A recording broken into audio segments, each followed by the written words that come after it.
Welcome to Mom's Life Made Simple, the podcast for moms who want to go from chaos to calm, from overwhelmed to organized, and to find balance between family responsibilities and personal growth. I'm your host, Chanel Nielsen. Let's make mom life simple. Hey, welcome. I'm so glad you're here today for this episode of Mom's Life Made Simple. I have a great episode planned for you today all about the gap and the gain. This concept will help you to see things more clearly.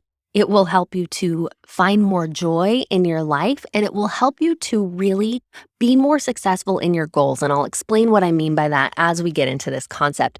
Before we do, I want to share my top review of the week, and this comes from Superfan CAF, who says, "Can't wait to listen to these new podcasts. Always a pleasure to listen to Chanel's podcasts."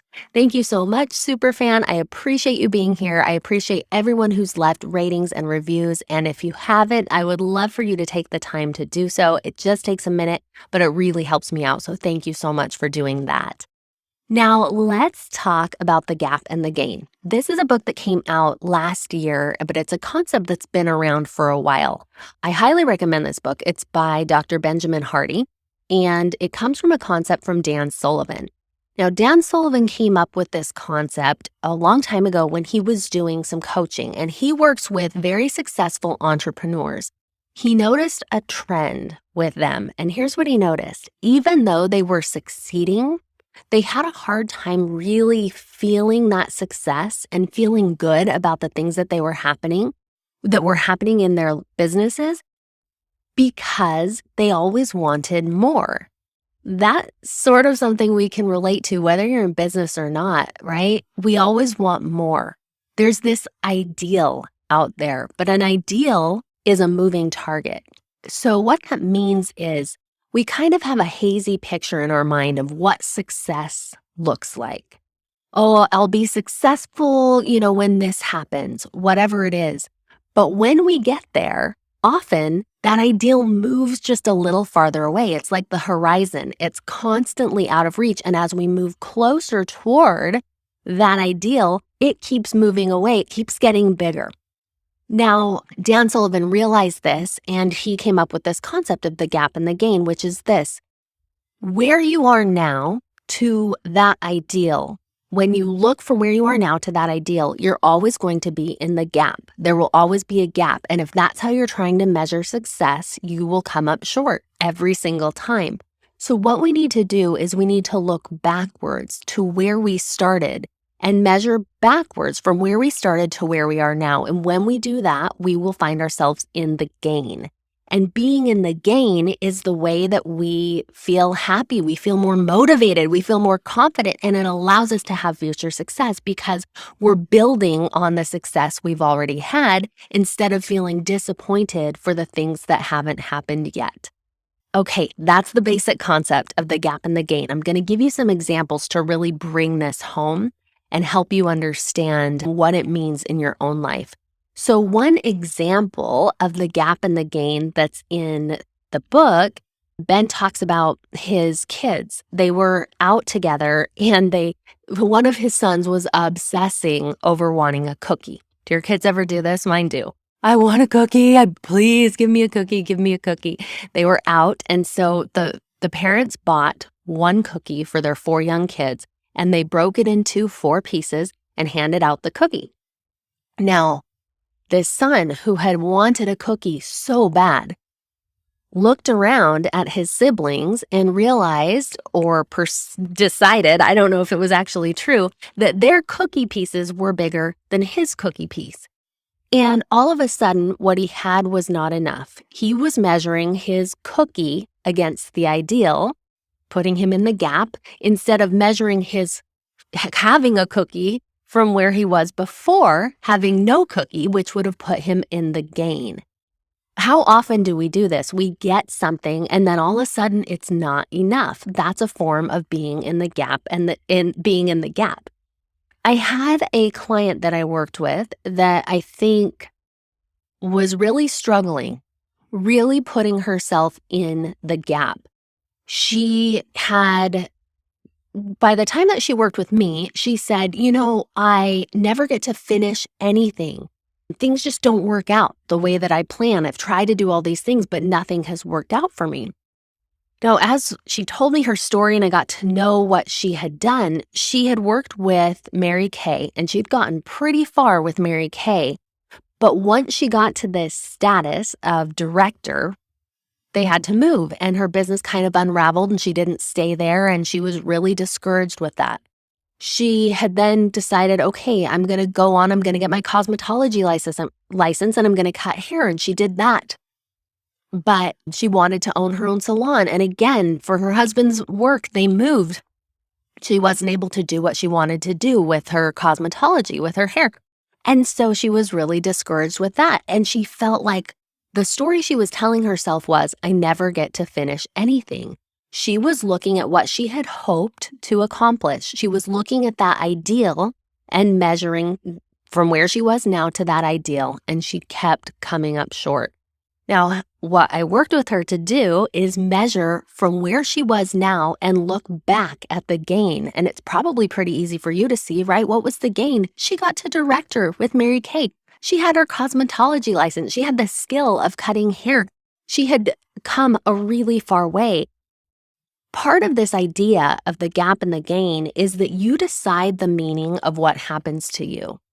You get to decide, okay, this is what happened and what is the gain here for me? Sometimes when we don't reach our target, when we don't have things happen the way that we want to, it can be harder to find the gain, but it's there. And we're going to talk about that as we go through. So I wanted to go through how I use this concept personally and why I love it. I have 3 reasons and 3 ways to actually use this concept.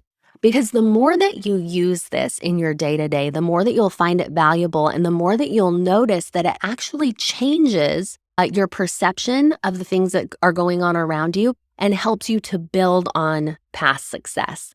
So number 1, the gap and the gain helps with goal setting. Now, in the past, I have not always liked setting goals. In fact, I went through a period of several years, and it wasn't too long ago, that I really didn't like goals. I didn't want to set goals that I could fail at. Some of our goals, like let's say you have a sales goal, and that depends on if other people buy something or not. Or you have a physical goal, and our biology is not always, things, you might eat the right things and exercise the right way, but it doesn't always show up on the scale or in your muscle mass or whatever it is you're measuring. And so sometimes these concepts of measuring things and trying to hit a certain target, I didn't want to do it because I didn't want to fail.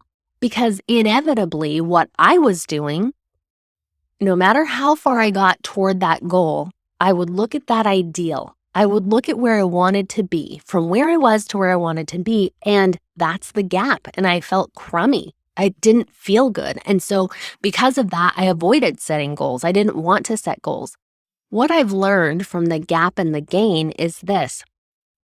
Even if I don't hit that target that I was hoping to hit, as long as I'm measuring backwards, there is a gain there. Well, look at what I did. Every day I got up early and I did my morning routine, or every day I put in the work and I've learned so much from that. And I probably have something toward my goal. But even if all that I have, even if there's no measurable progress, if I don't have sales, if I don't have, weight lost or whatever, that learning experience is a gain. There is a gain from that.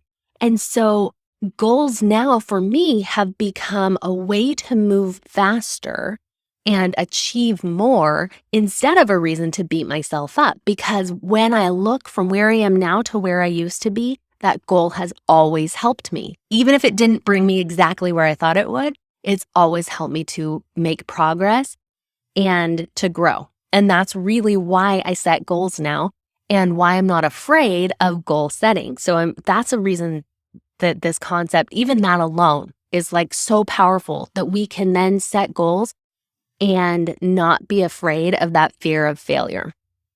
Number 2, The gap and the gain can help us to frame each day as a win.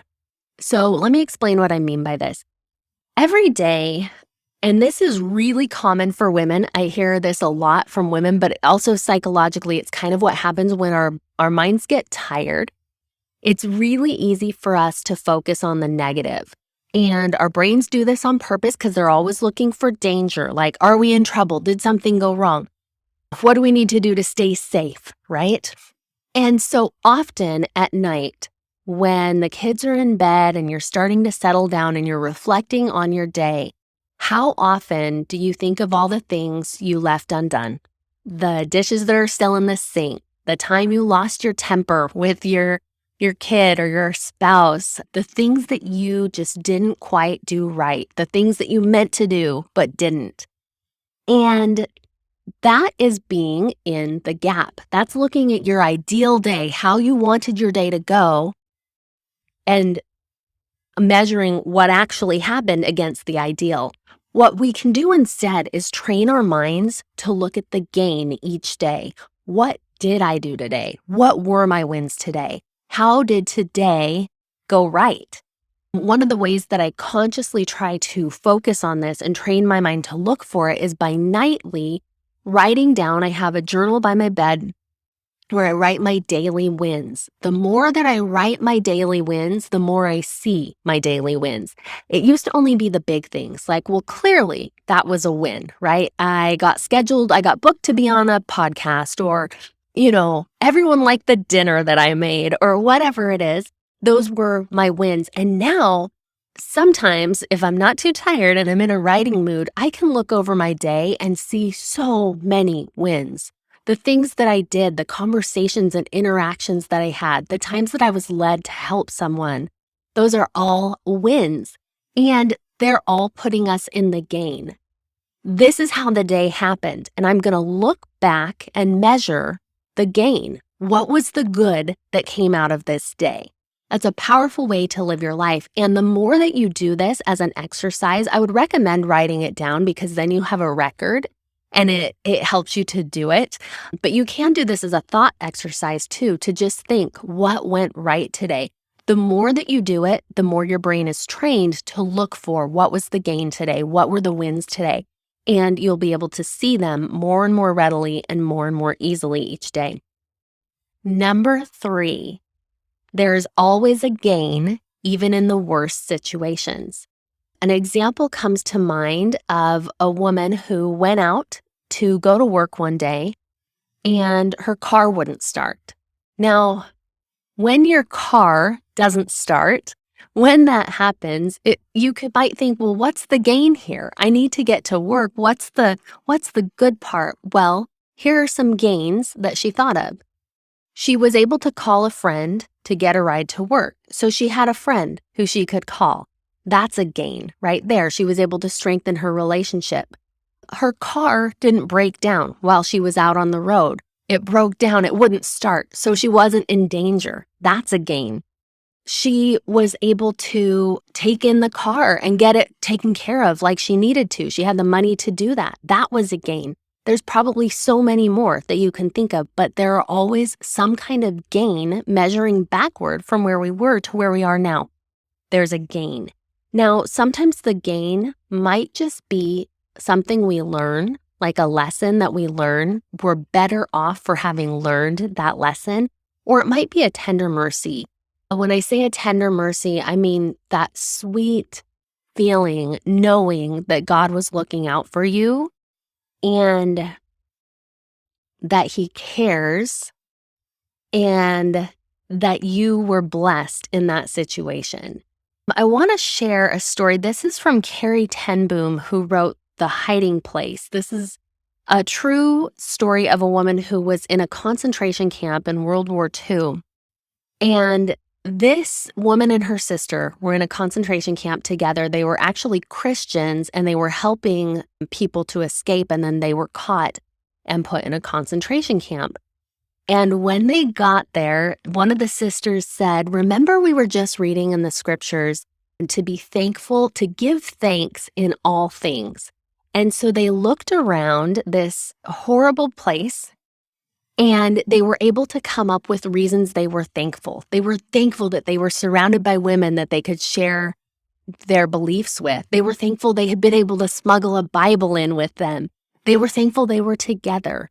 The list went on, and the one sister then said, I'm thankful for the fleas. The concentration camp that they were in was swarming with fleas. And the other sister was incredulous. Like, how can you even say that? How can you be thankful for fleas? These are horrible. And the sister couldn't think of a reason why she was thankful for fleas.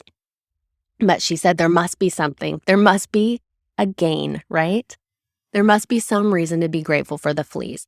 After a few weeks, or maybe it was months, after some time went on, this first sister who was grateful in all the things, right, even for the fleas, when her sister came back from work, back to the bunk that night, she was triumphant and she was just grinning ear to ear. And she said, I know why I'm thankful for the fleas.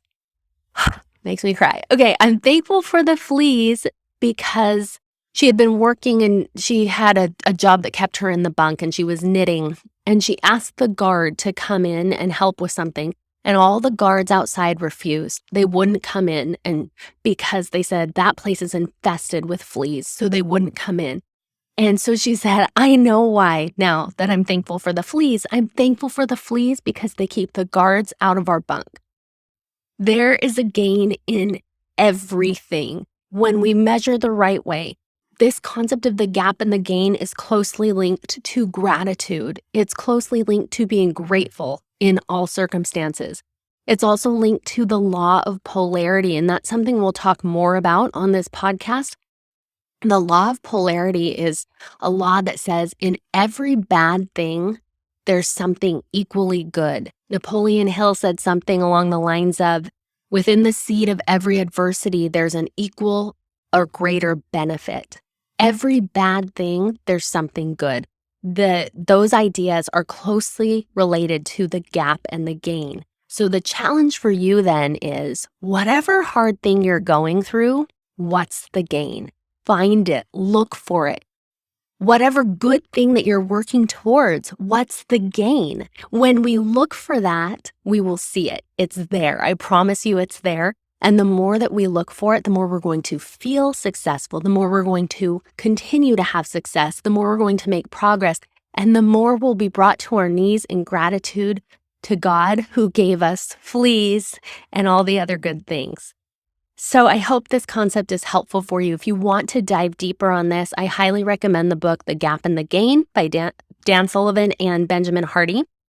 And I want to also invite you to get my morning routine checklist. This is going to help you to start off your mornings just a little bit better, a little bit smoother. It's something that I put together for you to help you have great mornings. You can get that by visiting my Instagram at Chanel Nielsen Coaching, going to my profile and just click on the morning routine checklist. Everything you need is there. Thank you so much for being here, and we'll see you next week. Bye. Thanks for listening to Mom's Life Made Simple. Need some help making your mom life simple? I offer group coaching programs using my 4-step method called the Mom's Method. This is a process of manifestation, organization, mobilization, and simplification that will give you the balance, progress, and joy you're looking for. Visit ChanelNielsenCoaching.com or find me on Instagram or Facebook at Chanel Nielsen Coaching. I love to hear from you. Reach out with your questions, your feedback, and let me know how I can help make your mom life simple.